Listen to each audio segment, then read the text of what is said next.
César Pineda, he sido embajador de Venezuela en varios países, sobre todo en el Medio Oriente.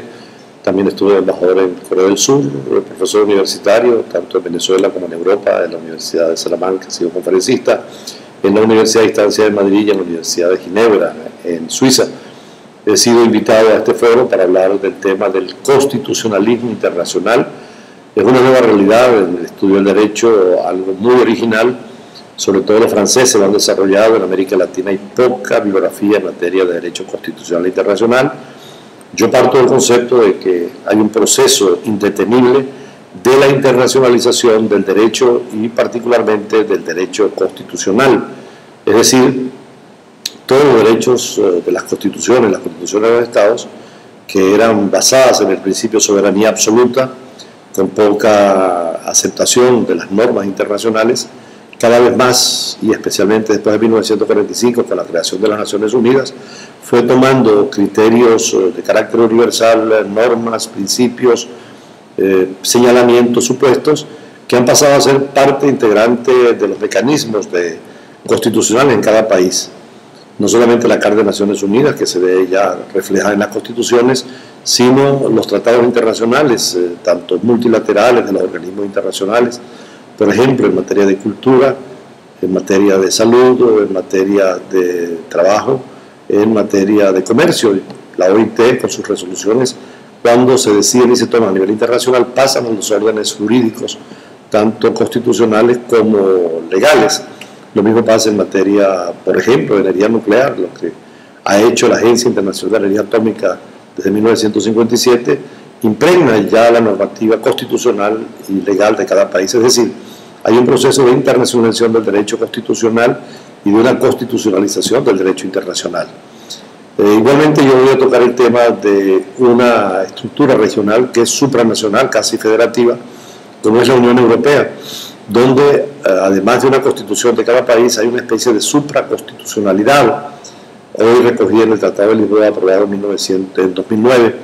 pero que ya inclusive venía recogida en una constitución o proyecto de constitución para toda Europa,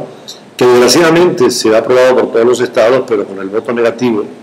de Francia y de Holanda no fue aceptada, rechazada, y no hay una constitución como se llamaba Constitución de Europa.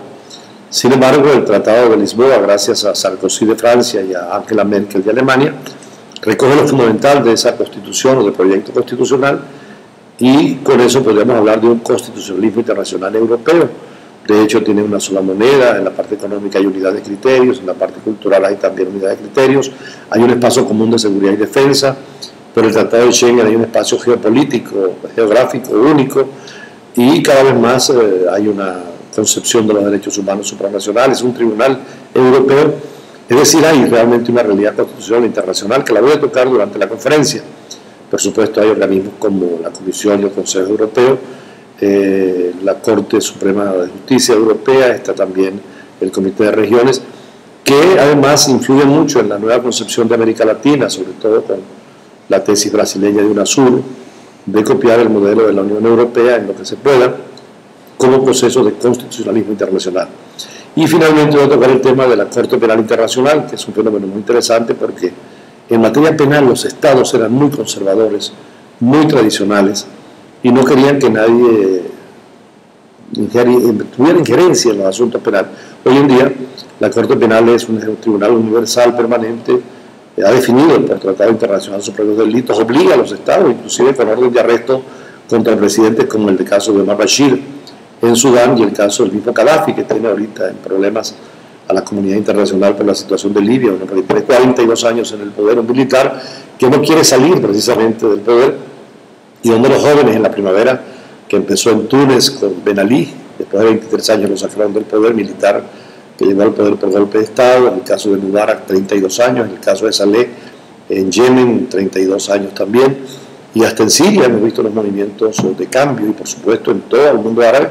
pero con proyección hasta Europa. Hemos visto estos días en España la situación de los jóvenes reclamando democracia, por cierto, movido por los movimientos ecologistas,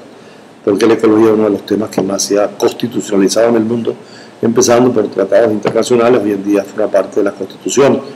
Y esta es una nueva realidad. Yo estoy escribiendo un tratado sobre derecho constitucional internacional, ya pronto está a la luz. Hemos dado esta materia en varios lugares, todavía no está en los currícula y pensa de las universidades, pero precisamente acá están jóvenes profesionales que buscan nuevos criterios y nuevas vías dentro del marco del derecho, y lo constitucional e internacional se dan la mano en esa nueva realidad, que no solamente es Europa, América Latina con el UNASUR, Mercosur, la Comunidad Andina de Naciones, en el caso de la Unión Africana, toma también el paradigma europeo, y los mecanismos de integración del Asia, como la PEC y ASEAN, están también interesados en que haya un proceso supraconstitucional que facilite naturalmente el trabajo en materia del derecho. Así pues, es parte de la intervención que vamos a hacer, y es